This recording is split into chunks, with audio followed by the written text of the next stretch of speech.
अब यो छोटो जिन्दगीमा यात्रा चाहिँ हामी सबैको आफ्नो आफ्नै।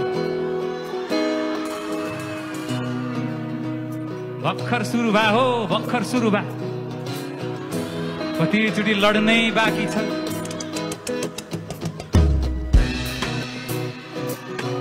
लडिन्छ धेरैचोटि, तर जसरी लडियो त्यही रफ्तारमा उठिन्छ। 3-4 वर्ष बितेको चालै पाइँदैन, चालै पाइँदैन, चालै पाइँदैन। आउने दिनहरूमा नयाँ साथीभाइ, इष्टमित्र, कहिले नसुनेका कुरा, कहिले नभोगेका कुरा, कहिले नबुझेका कुरा, कहिले नभोगेका कुरा।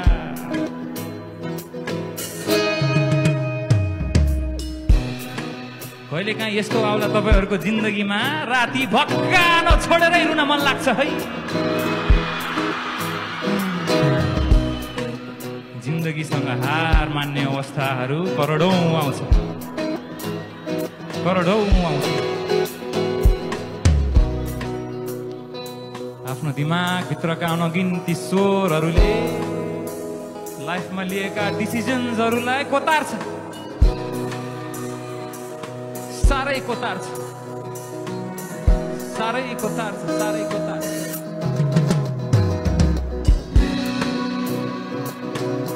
तर हिँड्नु छ है, तर हिँड्नु छ, तर हिँड्नु छ है, हिँड्नु छ।